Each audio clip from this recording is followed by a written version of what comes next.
Talia woke up with a soft whimper, refusing to open her eyes while trying to get comfortable. She lay on something hard and bumpy, and she wondered how she ended up in the forest, because the scent around her smelled definitely of forest and dark chocolate. Damon must be nearby, she thought.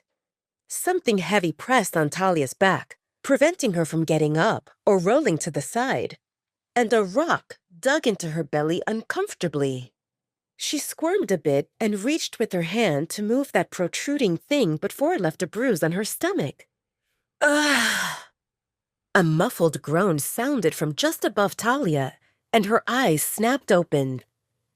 She became fully awake in an instant, and the moment she met Alpha Damon's questionable gaze, Talia wished this weren't real. A dream. Definitely a dream. Why else would she sprawl on top of Alpha Damon? The hard and bumpy surface she slept on turned out to be his body, and that rock under her belly, the one she tried to move away, and the same one she still held onto, belonged to Damon. Frantically, Talia tried to push herself away from Damon, but he held her in place, and with every move she made, his hold tightened. Please, let me go. Why? It's not that he didn't know why, but he wanted to hear Talia's answer. So I can find a secluded spot and die of embarrassment? Talia wanted to say. Instead, she pleaded, Please? Damon knew he couldn't let Talia leave like that. He realized that Talia did that in the haze of her sleep because he watched her as she stirred awake for the last few minutes, and he wished she hadn't removed her hand from down there.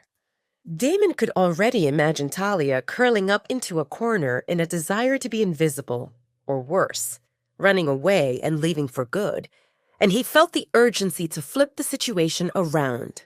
Damon exhaled loudly and made his best pitiful expression. I see. After what you have done, you will abandon me. Talia thought that some things didn't add up. What? That's fine. I understand. Talia's confusion only increased, and she lifted her head to look at Damon.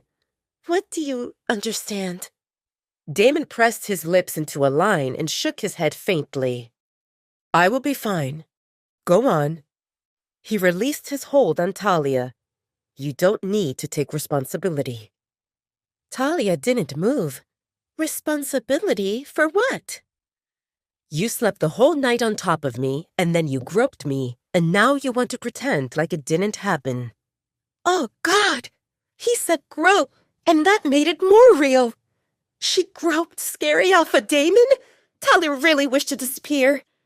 I'm sorry, I didn't mean it. It happened by accident. Which part happened by accident? Do you think that changes the fact it happened? Talia suddenly realized that she still lay on top of Damon. Clumsily, she pushed herself off him, but she didn't leave the bed. She wanted to explain even though her face burned. First of all, you brought me here to sleep, so you can't blame me for sleeping here. Second, me climbing on top of you happened in my sleep. I didn't do it intentionally. And third, Talia inhaled with difficulty. Me groping happened by accident. It felt big and hard, and I thought it seemed like a rock. Damon cocked an eyebrow in amusement at her description. He turned to the side to face Talia and propped his head on his elbow before asking, So, none of that is your fault? Talia shook her head confidently. No. But it's just the two of us, so if it isn't your fault, is it mine? Well, no. Other than him bringing her to his room to sleep, which didn't count as a big offense, the rest fell on her, accidentally. Damon grinned. All right, Mrs. Blake. Since it happened without anyone's fault, we can pretend that it didn't happen. What do you say to that? Sounds good. Talia agreed immediately. If they could pretend it didn't happen, that would be for the best. Let's not mention this again. And can you stop calling me Mrs. Blake? I must call you like that because you talk back to me, Talia, Damon said matter-of-factly. Did you forget that only Luna gets to talk back to her alpha? Talia felt exasperated. So, what should I do? Just stay quiet and agree with whatever you say? Don't change in order to please me or anyone else. Blindly agreeing with Alpha suits weak wolves. Talia wanted to say that she felt weak, one of the weakest ones. Even Omegas bullied her. But before she could say anything, Talia found herself trapped in Damon's embrace again. Ah! What are you doing? Don't deny me this, my dear wife. I don't have much time until I need to start my day, and every second with you feels precious. Besides, I'm just holding you innocently. It doesn't compare to what you did to me before. Talia let out a slow breath. He talked nonsense again.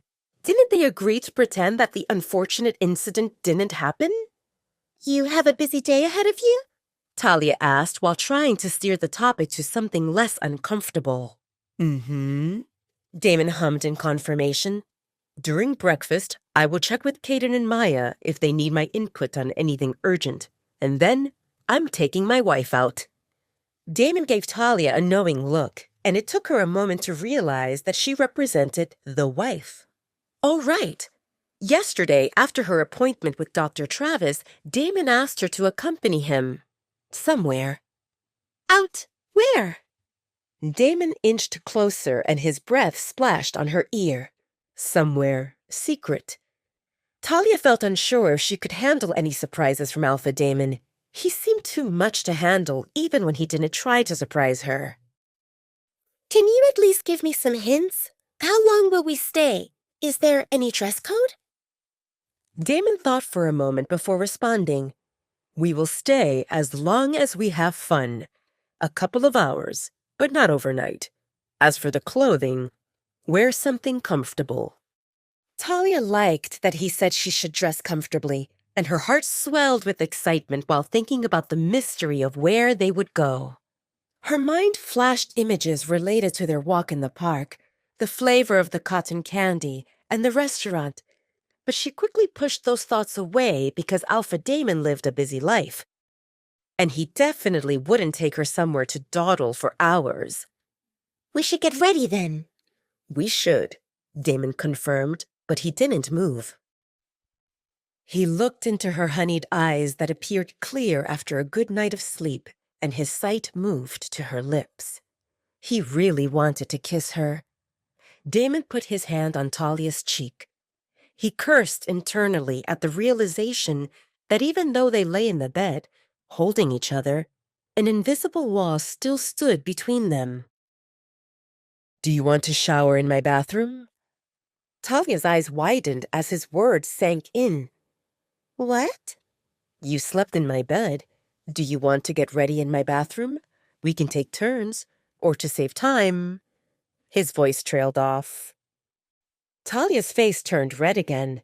Talia knew that for werewolves, nudity didn't present a big deal, but she never shifted into her wolf form or mingled with others, so she didn't feel used to those things.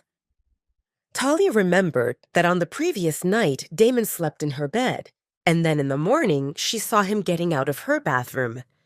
Did he treat this as a sleepover? Maybe. No need. My bathroom works fine. Okay, he said, and reluctantly released his hold on Talia. I will see you at breakfast. Talia scooted out of the bed and froze when Damon chuckled. Blue. It fits you. Talia's face fell when she realized that the only blue thing she had on herself looked like panties. Ah! The tank top hitched higher and exposed her buttocks. Talia swiftly tugged the tank top lower and dashed out of Damon's room, followed by his hearty laughter. She closed the door of her room and leaned on it while telling herself not to overthink it, because Damon definitely saw much more than a female panty-covered behind.